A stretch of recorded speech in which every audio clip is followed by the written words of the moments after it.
আস্ত থানের দিয়ে প্রকাশ্য রাস্তায় এক মহিলাকে মারধর, এরকমই ছবি দেখা গেল সল্টলেকের চিংড়িঘাটা সংলগ্ন শান্তিনগর অঞ্চলে। ঘটনাটা 18ই মার্চ রাতে ঘটেছে। শান্তিনগরের একটি বাড়িতে দুই মহিলা ভাড়ায় থাকেন। সেদিন রাতে তারা দেখতে পান নিচে তাদের পার্ক করে রাখা গাড়িটা ভাঙচুর করার চেষ্টা হচ্ছে। সঙ্গে সঙ্গে নিচে নেমে যান তারা।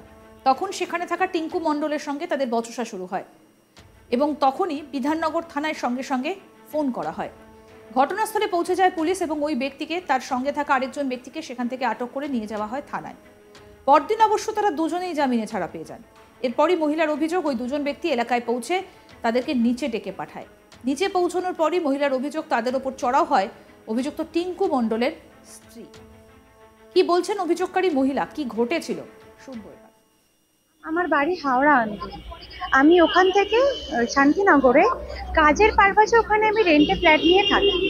তো 19 তারিখ 18 তারিখ রাত্রিবেলা 12টার পর হয়ে গেছিলো, তো 19 তারিখ পড়ে গেছিলো।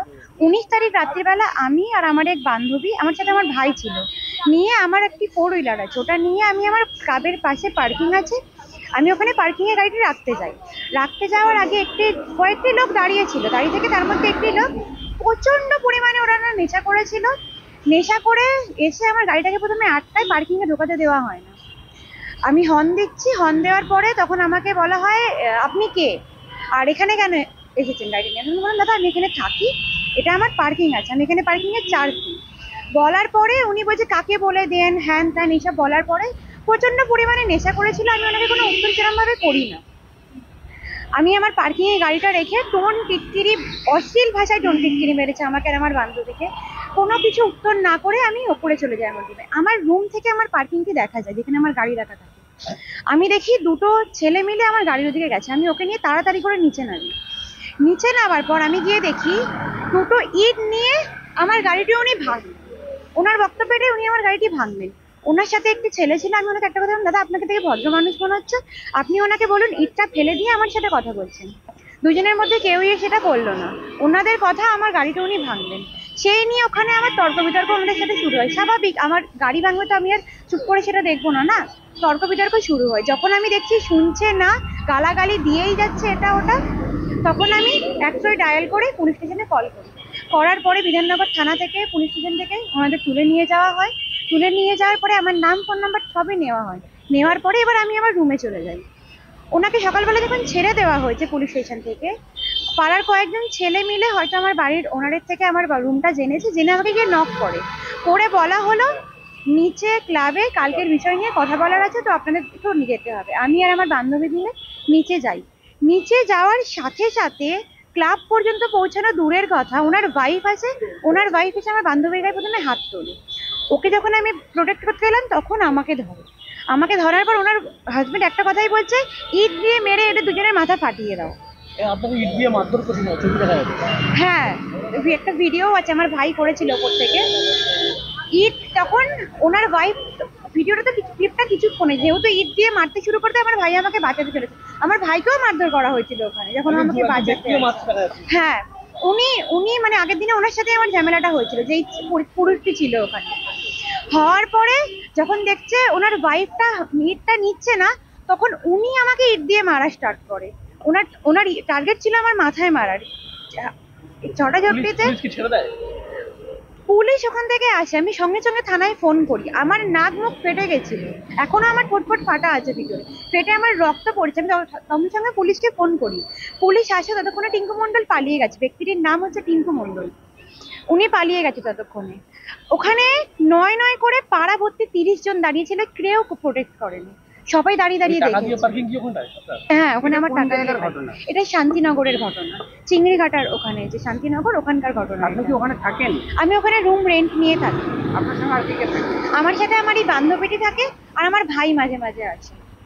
আমার ভাই ওখানে, মানে রুমটা আমারই নেওয়া, কাজের। যেখানে পার্কিং করেছেন সেখানে কি আপনি নিয়মিত স্কুটি পার্কিং করেন? স্কুটি না, আমার 4 হুইলার আছে। আচ্ছা, সেটা কি আপনি নিয়মিত আমি ওখানেই পার্কিং করি। ওখানে আমার মান্থলি পে করি আমি ওখানে।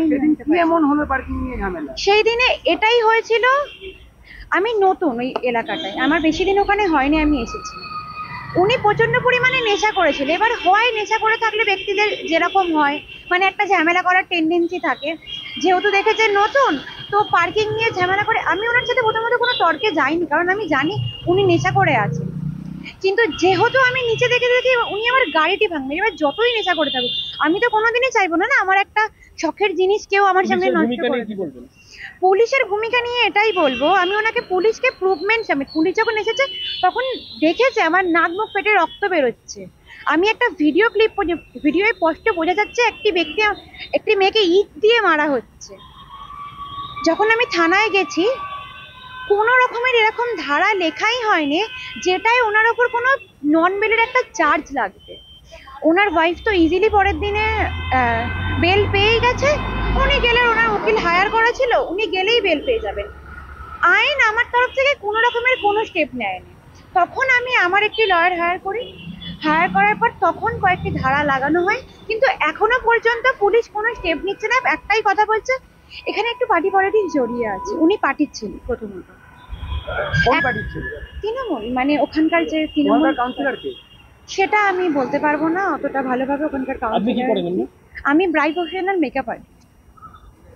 এই ঘটনাটা কবে হয়েছিল? এই ঘটনাটা হয়েছে আগের দিনে রাত্রিরের যে ঝামেলাটা, ওটাও 19 তারিখে ছিল। ওটা 19 তারিখ সকালবেলা। মারধরের 19 তারিখ রাত্রির বেলা। হ্যাঁ, মানে 18 তারিখে হয়েছিল, যেহেতু 12টার পর হয়ে গেছিল তো ওটা 19 তারিখ পড়ে গেছিল। আর সকালবেলা মারধরটা যখন হয়েছে ওটা 19 তারিখ সকালবেলা হয়েছে পুরো ঘটনাটা। আপনি এখন কি চাইছেন? আমি এখন এটাই চাইছি, আমি প্রথম থেকেই আইনের সাহায্য নিয়েছি। আমি এটাই চাইছি, আমি ওনার অ্যারেস্ট দেখতে চাই, কারণ আমার এখানে কোনো দোষ ছিল না। আপনি কতটা আতঙ্কিত?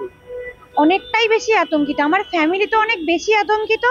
কারণ একটা সামান্য মানুষ এত বড় ঘটনা করার পর যখন পুলিশ ওনাকে ধরছে না, ওনার যদি এত পাওয়ার থেকে থাকে তাহলে তো স্বাভাবিক না আমি আতঙ্ক থাকবোই। আমার ফ্যামিলিও আমাকে নিয়ে অনেকটা বেশি ভয় আছে। এরপরে অভিযুক্ত টিঙ্কু মণ্ডল হাতে থান ইট নিয়ে মারতে থাকে ওই মহিলাকে। মারের আঘাতে আহত হয়েছেন মহিলা। তারপর আবার বিধাননগর সাউথ থানায় অভিযোগ দায়ের করা হয়। টিঙ্কু মণ্ডল এবং তার সঙ্গীদের বিরুদ্ধে এই অভিযোগ দায়ের করা হয়েছে। কিন্তু বেশ কয়েকটা দিন কেটে গেলেও এখনো পর্যন্ত অধরা অভিযুক্ত টিঙ্কু মণ্ডল। আতঙ্কে দিন কাটছে ওই মহিলা এবং তার বান্ধবী। মঙ্গলবার দুপুরে ওই দুই মহিলা বিধাননগরের অ্যাসিস্ট্যান্ট পুলিশ কমিশনারের সঙ্গে তার অফিসে দেখা করেন এবং সমগ্র বিষয়টা তাকে জানায়।